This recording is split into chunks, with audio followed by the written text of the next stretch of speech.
December 2025 saw something extraordinary happen in global finance. For the first time since 1971, central banks collectively purchased more gold in a single quarter than they had held in dollar-denominated assets. Switzerland moved 15% of its reserves into physical gold. Singapore quietly shifted $47 billion out of U.S. treasuries. And in a move that shocked currency markets, the Saudi Arabian Monetary Authority announced it would accept yuan for 30% of its oil transactions. These weren't isolated incidents. They were symptoms of a pattern that has repeated itself across millennia, a pattern so consistent that once you recognize it, you'll see it operating in real time around you. The United States currently carries $36.2 trillion in federal debt, with an additional $9.8 trillion in unfunded liabilities for Social Security and Medicare alone. Every 100 days, another $1 trillion gets added to the national debt. Meanwhile, the wealth exodus has begun, with over 128,000 high-net-worth individuals relocating their primary residences out of traditional financial centers in 2025 alone.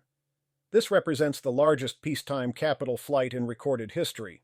What's happening isn't random economic turbulence. It's the fourth act of a six-act play that has destroyed every dominant empire for the past 2,000 years.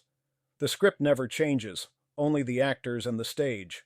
Let me walk you through something that will fundamentally alter how you see the current global order. Over the last 20 centuries, dominant civilizations have risen to unprecedented heights and then collapsed into chaos following an identical sequence. The same progression, the same mistakes, the same inevitable conclusion. It happened to Rome between 117 AD and 476 AD. It happened to the Spanish Empire from 1580 to 1640. It happened to the Dutch Republic from 1650 to 1780. It happened to the British Empire from 1870 to 1950. And it's happening right now to the American financial system. The cycle operates with mathematical precision, and understanding it is the difference between preserving wealth through the coming transition and watching it evaporate. Act 1 is what we call the productivity foundation. Every empire that achieves dominance starts here.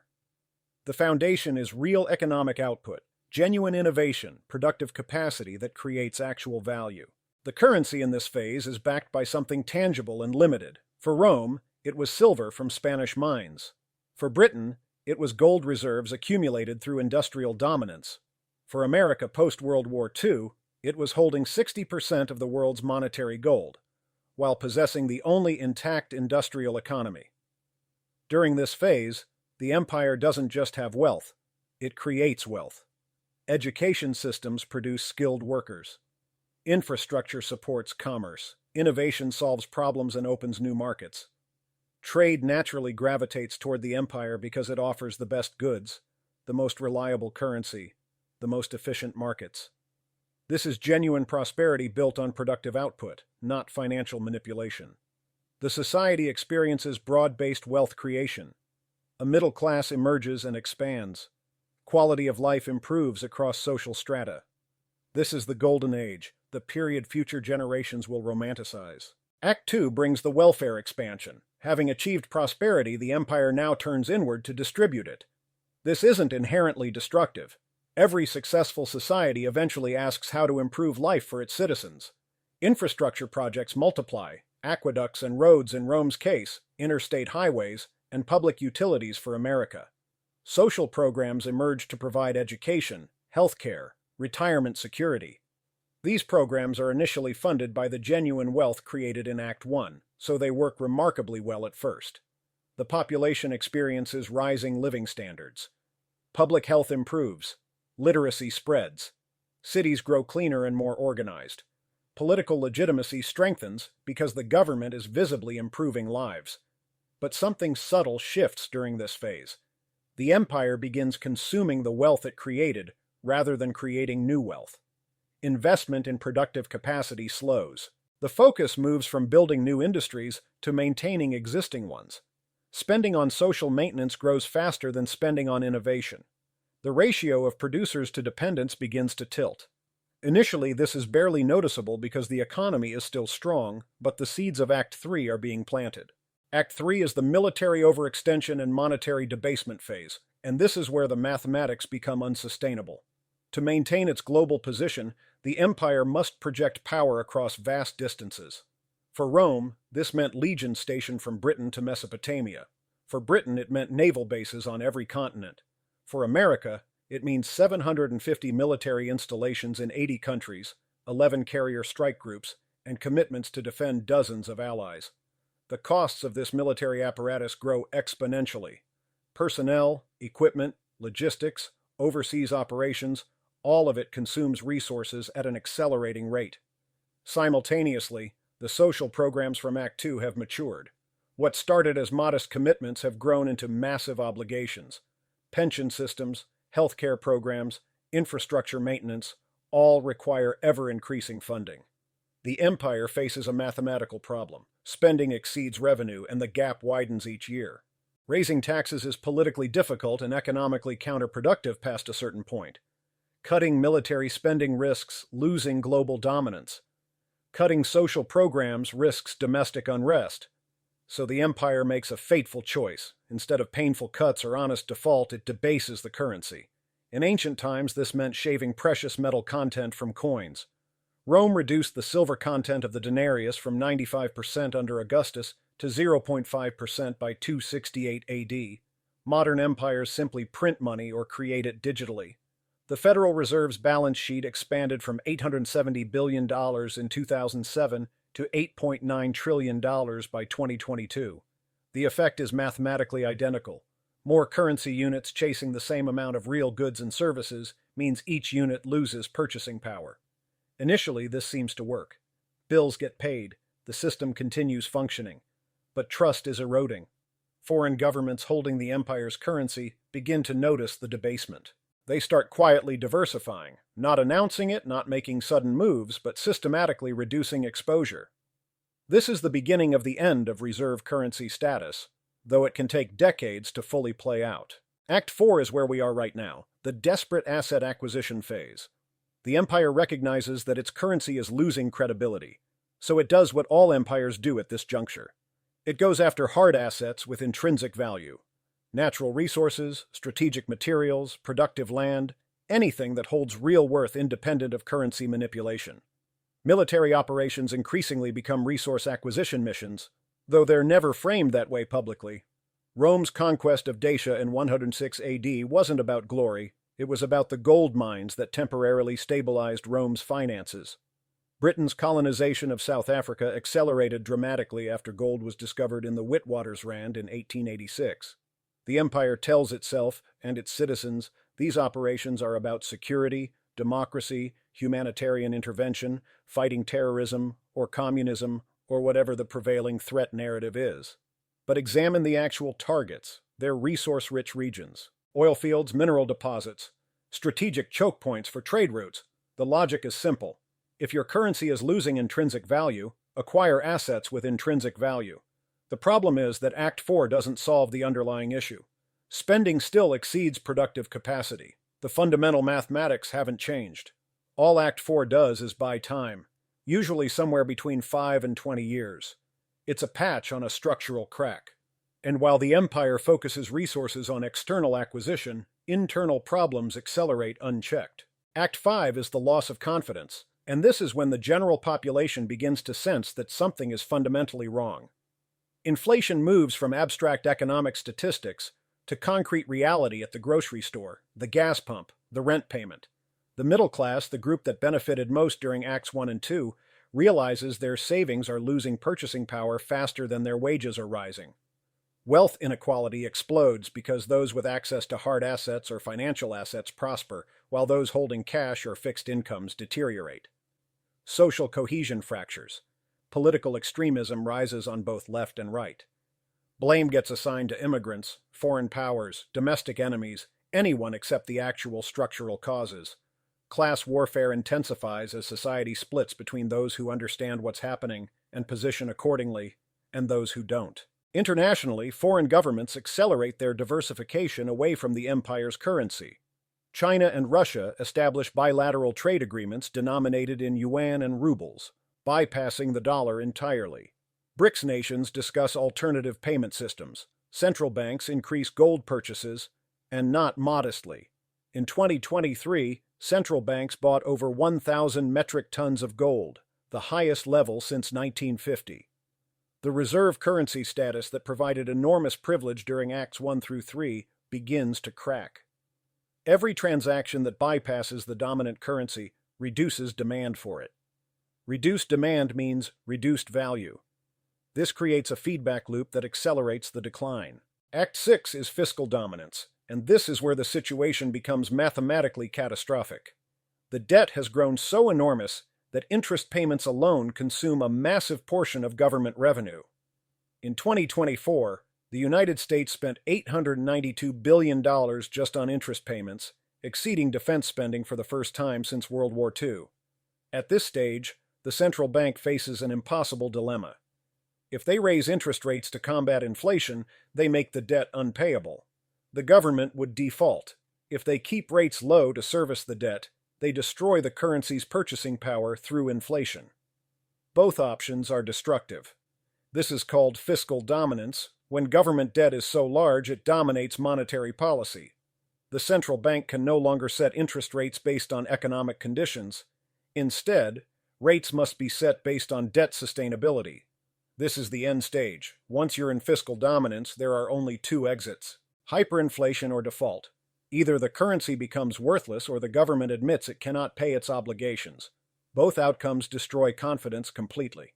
Wealth stored in the dying currency evaporates. Generational savings vanish in months. But wealth stored in hard assets, gold, silver, productive land, strategic resources, explodes in value relative to the collapsing currency. This is the great wealth transfer, from those who trusted the system to those who understood the pattern. Let me prove this pattern with historical precision. Consider Rome at its zenith in 117 AD under Emperor Trajan.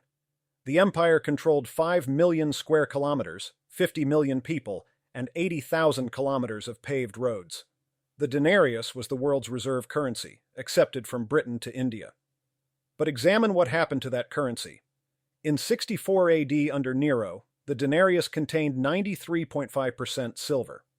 By the time of Marcus Aurelius in 170 AD, it was down to 79% silver.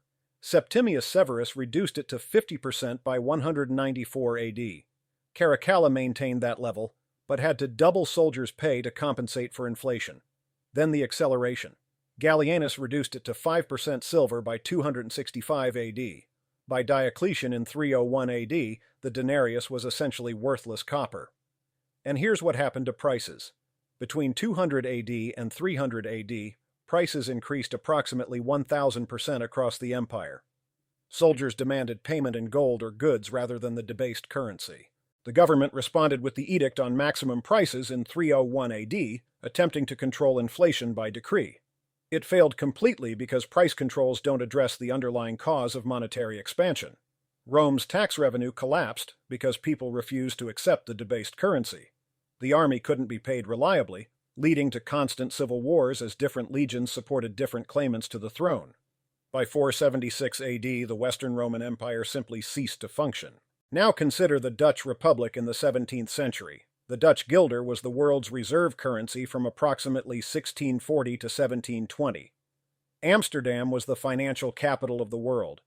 The Dutch East India Company was the most valuable corporation in history, worth approximately $7.9 trillion in modern terms at its peak. Dutch innovation in finance, banking, credit markets, insurance made Amsterdam the center of global commerce. But then came the wars. The Franco-Dutch War from 1672 to 1678, the War of Spanish Succession from 1701 to 1714, the War of Austrian Succession from 1740 to 1748. Each conflict was enormously expensive. The Dutch Republic's military spending increased from 13 million guilders in 1688 to 40 million guilders by 1711. To fund this, they borrowed extensively. Public debt increased from 30 million guilders in 1688 to 128 million guilders by 1713. Interest payments consumed over 50% of tax revenue by 1740. The Dutch made the same choice every empire makes. They debased the currency and borrowed more. But foreign creditors began demanding higher interest rates. British and French merchants started preferring their own currencies for trade. By 1780, the guilder had lost reserve currency status. Amsterdam lost its position as financial capital to London. The wealth transfer was complete. The British Empire provides the most recent clear example. In 1870, Britain controlled 25% of global GDP and 65% of global capital exports. The pound sterling was the undisputed reserve currency. London was the financial center of the world. British naval supremacy ensured trade security worldwide. But maintaining the empire became increasingly expensive. The Boer War from 1899 to 1902 cost $200 million, an enormous sum that strained British finances. World War I cost an additional $35 billion and required Britain to borrow extensively from the United States. By 1920, British debt exceeded 130% of GDP. The pound was officially pegged to gold, but the government lacked sufficient reserves to maintain the peg at the pre-war rate. In 1925, Winston Churchill, then Chancellor of the Exchequer, made the fateful decision to return to the gold standard at the pre-war parity of $4.86 per pound. This required massive deflation, crushing British industry and workers. The decision was economically catastrophic, but politically necessary to maintain the pound's reserve currency status. It didn't work. By 1931, Britain was forced to abandon the gold standard entirely. The pound devalued by 25% overnight. Foreign holders of sterling suffered massive losses. International confidence in British finance collapsed. Reserve currency status shifted decisively to the dollar. By 1950, the British Empire was effectively over, dismantled not by military defeat but by financial exhaustion. Now observe where we are today. The United States dollar has been the world's reserve currency since 1944. At its peak in 2001, the dollar accounted for 73% of global foreign exchange reserves. By 2023, that figure had declined to 58%.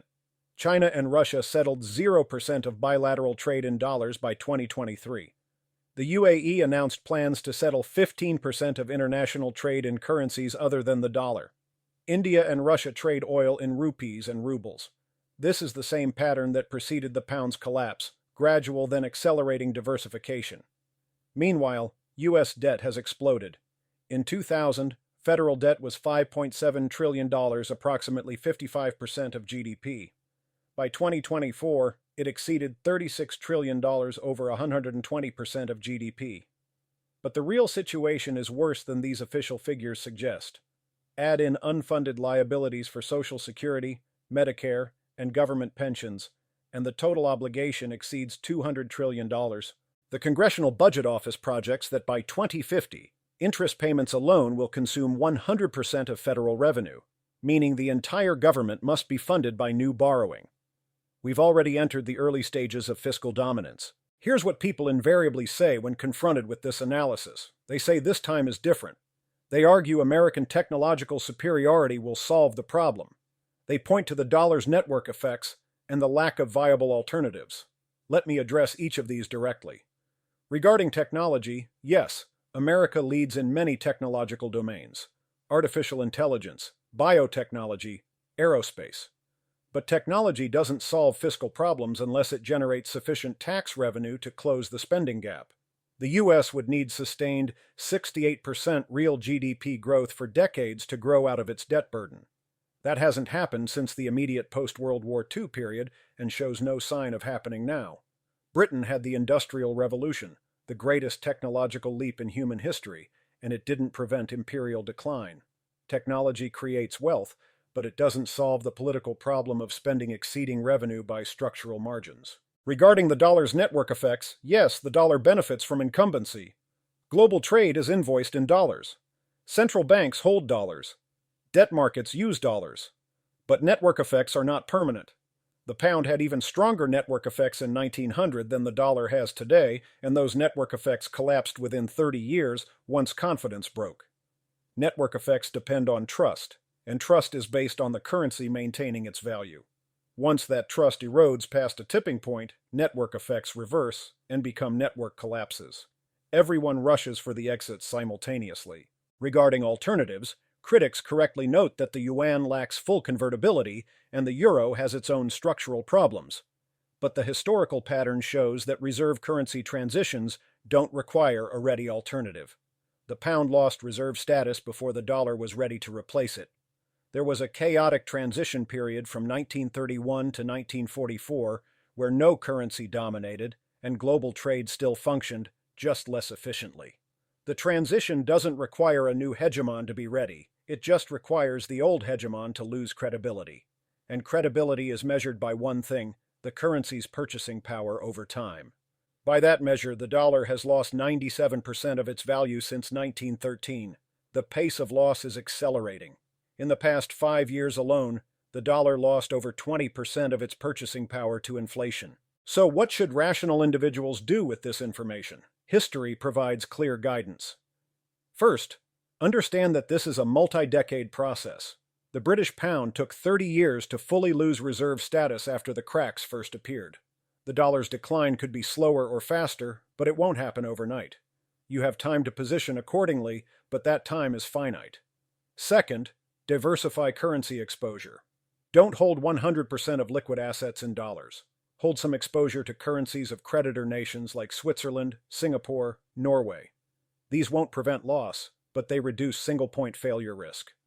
Third, acquire hard assets that hold intrinsic value independent of any particular currency. Gold has preserved wealth through every currency crisis in history. Silver has similar properties. Productive agricultural land generates real value regardless of monetary conditions. Fourth, develop skills that remain valuable regardless of currency fluctuations. Medical skills, engineering capabilities, skilled trades, these maintain value because they meet fundamental human needs. During Argentina's currency crises in 1989 and 2001, those with tradable skills adapted and survived, while those dependent on fixed incomes or savings were destroyed. Fifth, build optionality. Second residences, foreign accounts, international business structures. These provide flexibility when capital controls inevitably emerge. And capital controls do emerge. Britain imposed them in 1947. Argentina imposed them repeatedly. Capital controls are standard empire behavior during late-stage decline. The pattern is absolute because it's based on mathematical realities that politics cannot override. You cannot persistently spend more than you produce. You cannot indefinitely debase a currency while maintaining trust. You cannot maintain global dominance without the economic foundation to support it. These aren't opinions or predictions. They're mathematical certainties that have proven themselves across 2 millennia of history. The only variables are timing and speed. Will the transition take 10 years or 30? Will it be gradual decline or sudden collapse? Those details cannot be precisely predicted, but the direction is certain. We are living through one of history's great wealth transfers, from those who trust the system to those who understand the pattern. Most people will not see it until it's already happened, and by then, repositioning is too late. The opportunity exists right now, in this narrow window, to understand what's unfolding and act accordingly. The mathematics are clear. The historical precedent is absolute. The pattern never breaks. The only question is whether you'll position yourself on the right side of what's coming. Consider the specific indicators that signal progression through these stages.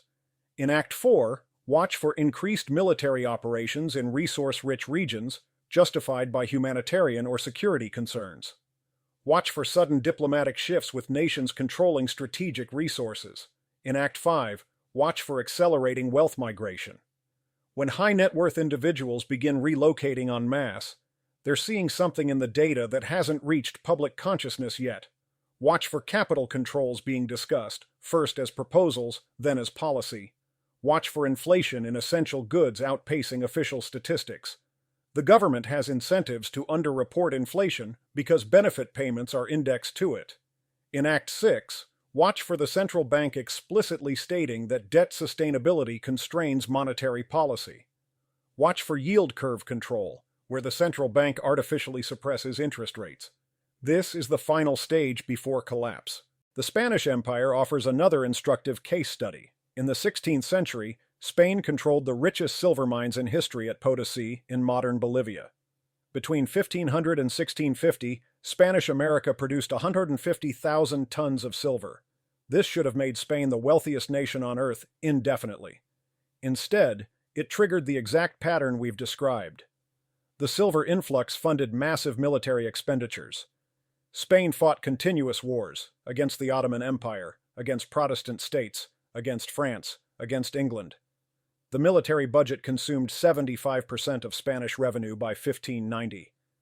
Despite controlling history's greatest treasure fleet, Spain defaulted on its debt in 1557, again in 1560, again in 1575, again in 1596, again in 1607, and finally in 1627. Each default destroyed creditor confidence.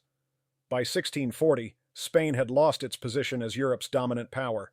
The pattern held perfectly. What makes the current situation particularly significant is the speed at which information travels today.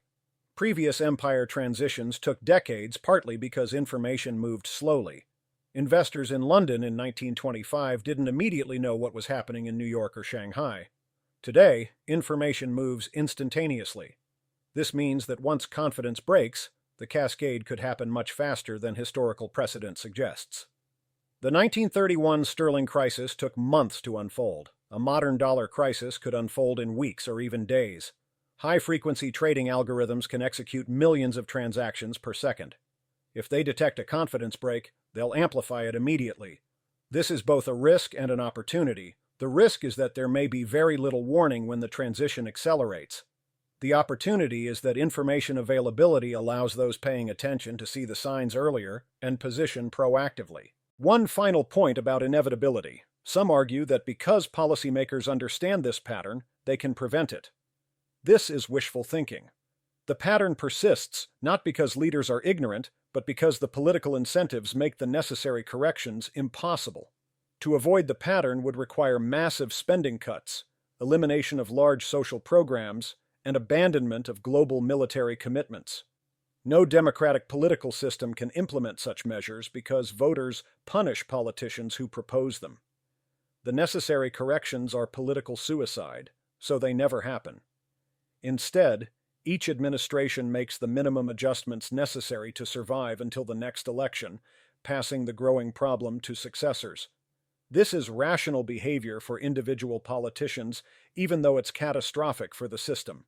The pattern persists because political incentives ensure it persists. This is why it has repeated across different political systems: monarchies, republics, democracies, dictatorships. The specific governmental structure doesn't matter. The mathematics override politics every time. Understanding this removes false hope that somehow this time will be different. The pattern is absolute because the underlying forces are absolute. Position accordingly.